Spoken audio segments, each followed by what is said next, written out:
أعزائي المشاهدين، أهلا وسهلا بكم من جديد مع برنامجكم الأسبوعي برنامج إماراتي. كما عودناكم في كل أسبوع نستضيف لكم خيرة من دولة الإمارات قصة نجاح أتتنا إلى الدولة منذ 30 عاما. Madam Jayshree, good afternoon. Good afternoon to you. We are so lucky to be here with you in your company. Our team said you welcome in our program. Thank you so much for having me. I'm really delighted to be on your program. At the first, we would like to know about yourself. Who's Jayshree when she come to this country at the first time and what she's doing at this time?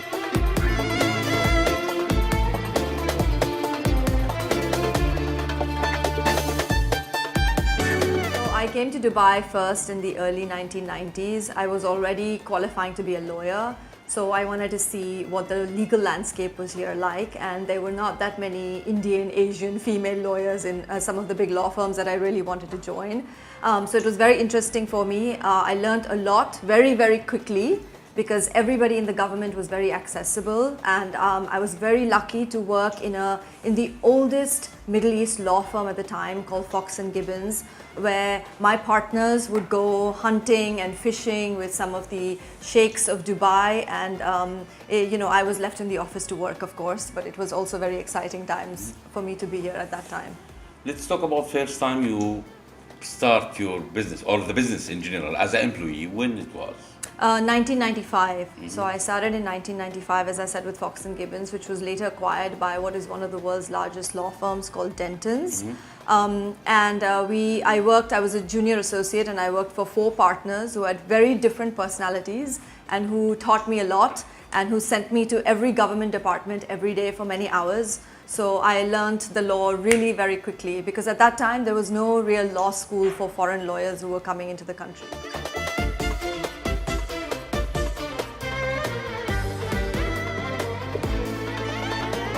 After 22 years, you take the decision to open your own business, right? Yes. So let's talk about 5 years back. What's the business that you opened? So I was at another American law firm when I left, Baker McKenzie. I loved the firm. I trained at the firm and I grew up at the firm. But I felt that I wanted to grow my own brand. I wanted to do things my way and have my own messaging. I also felt like the law is sometimes a little bit outdated. I mean, you sometimes deal with a lawyer and you're like, oh my God, this is going to give me a headache. It's, too many words and too many books and too much language I don't understand. Right. So I wanted to take the whole concept of what I knew that some of our clients struggle with big law firms and create my own law firm called the in-house company, which basically means we're a lot closer to the client. We simplify things for the client and we're there with the client every step of the way. Because sometimes what happens is that a lawyer comes to you when the problem is so big because they don't want to pay you when there was no problem. So I want to be there before the problem happens. I want to be able to make sure there is no problem ever.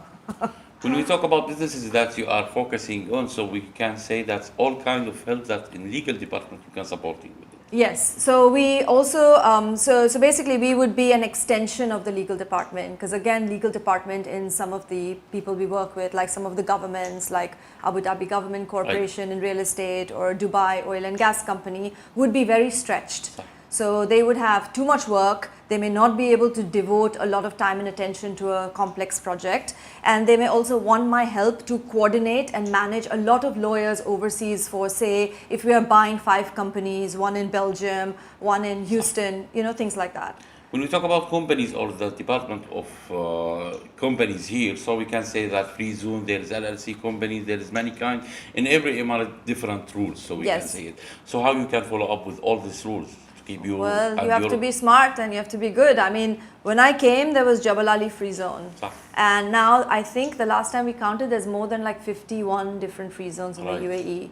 Now, many of them have a very common theme. If you know 1 or 2 free zones, they have either warehousing, logistics, or IT or media. So you start to understand.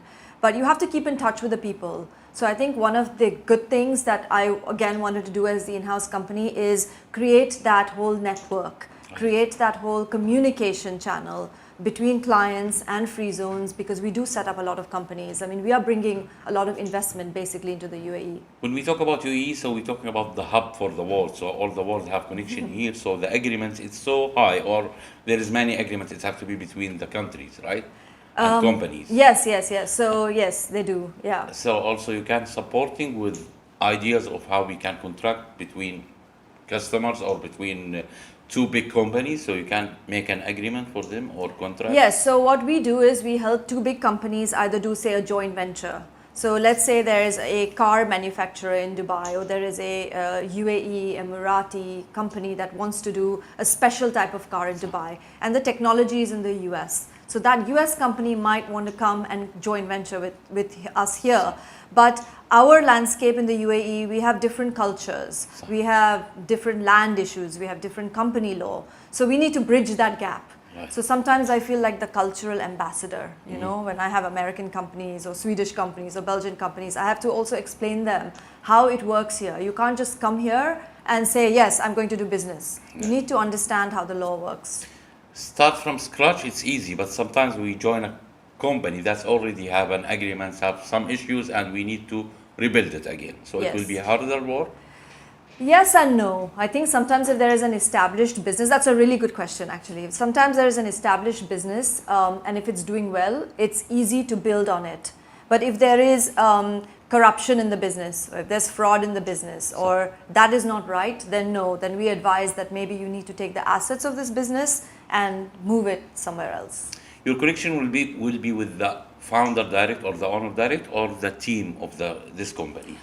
It usually starts with the CEO or the CFO or the founder. We also help companies when they are tech companies, e-commerce companies, luxury fashion companies doing e-commerce. When they're starting, they also sometimes need to build or bring finance.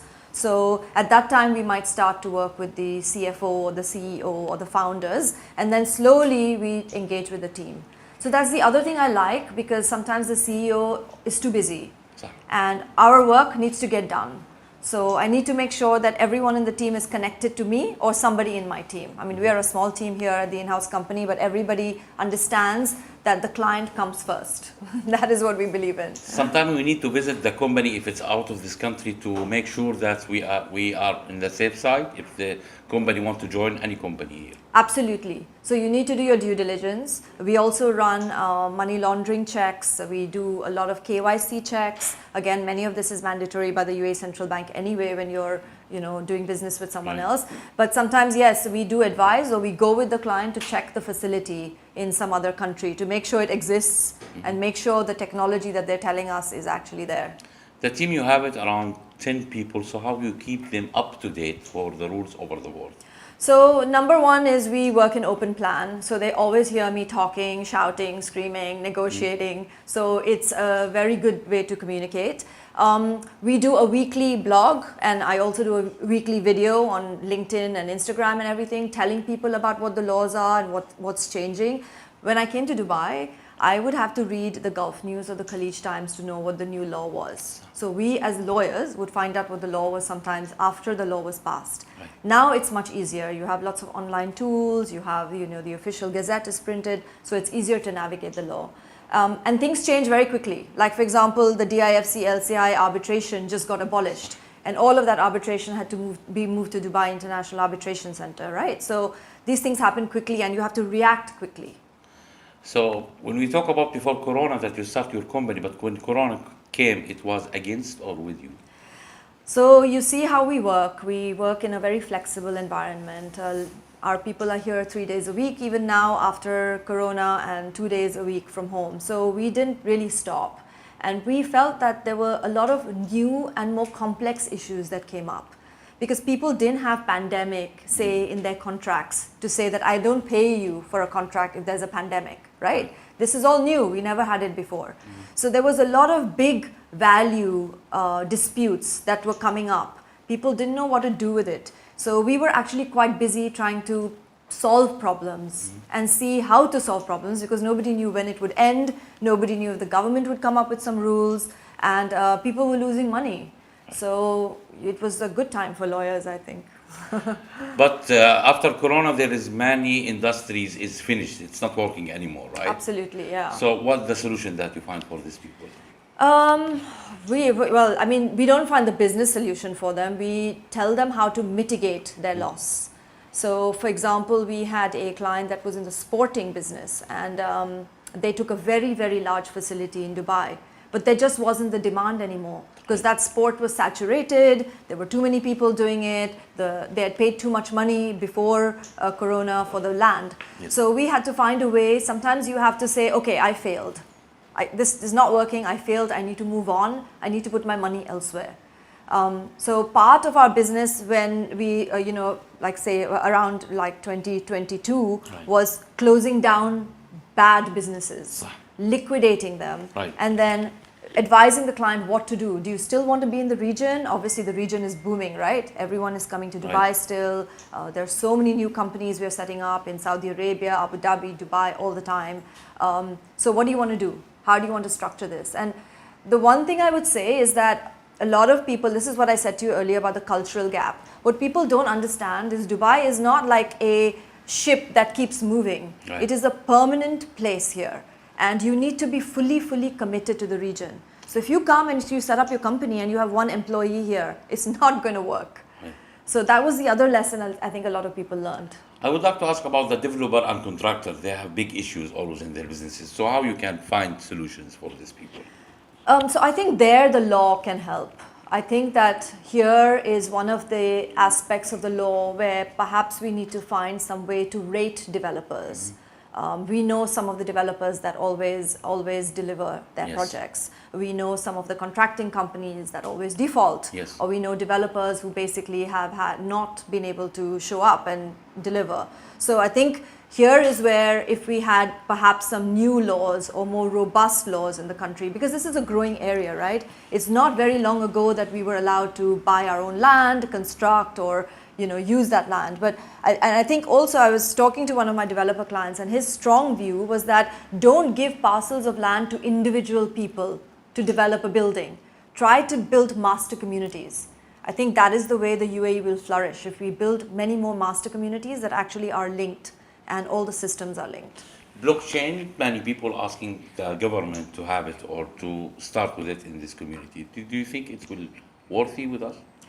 I think the government here is all about technology. The government here is all about pushing good technology, new technology, and being on the cutting edge.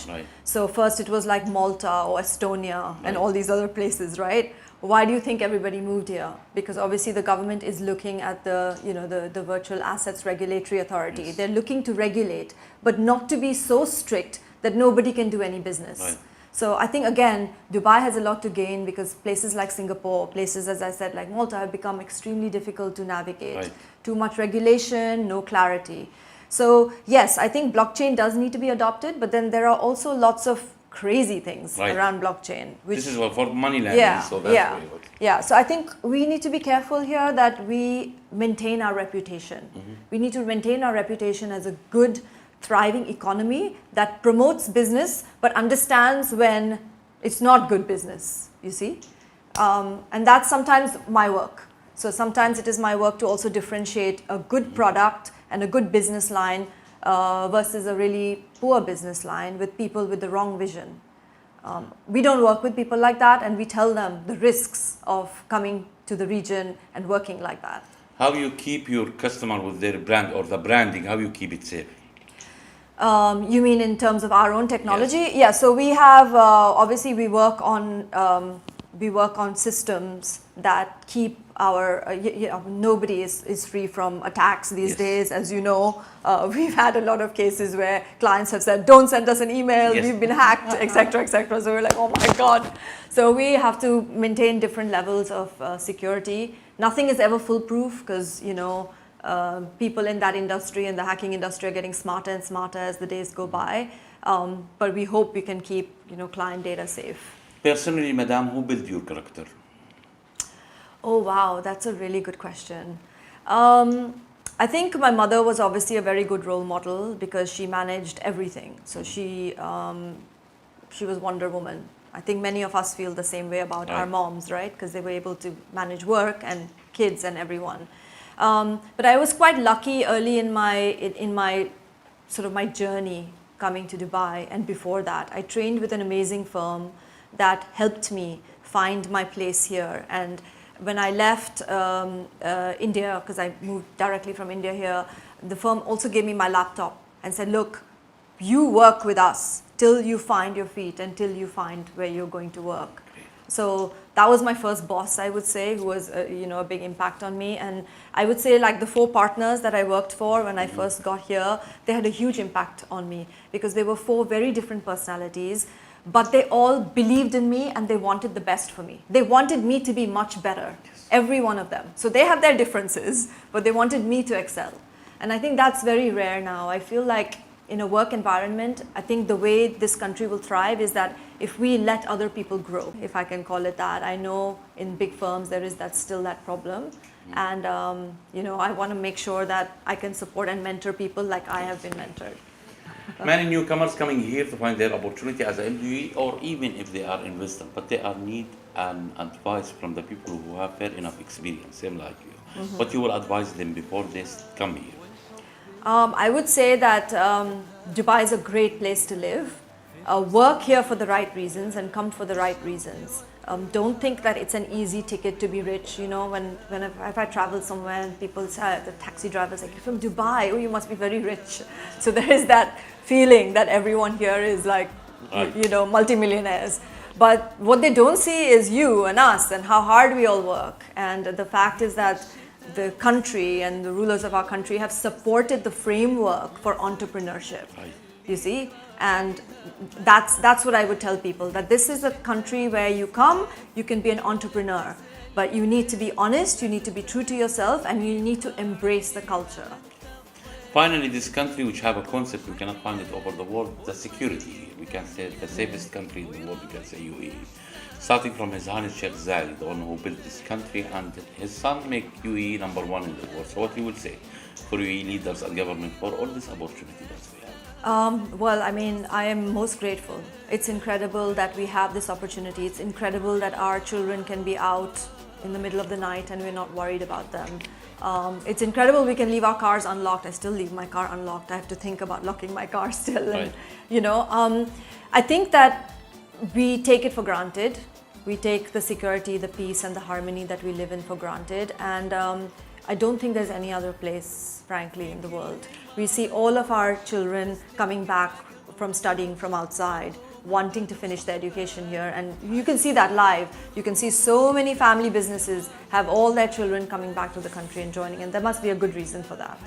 From our side, Madam Jayshree, will say to you, thank you so much to be with us today and welcome again in Emirat. Thank you so much. Thank you. Lovely talking to you. دفوتها لها غير وترحبهم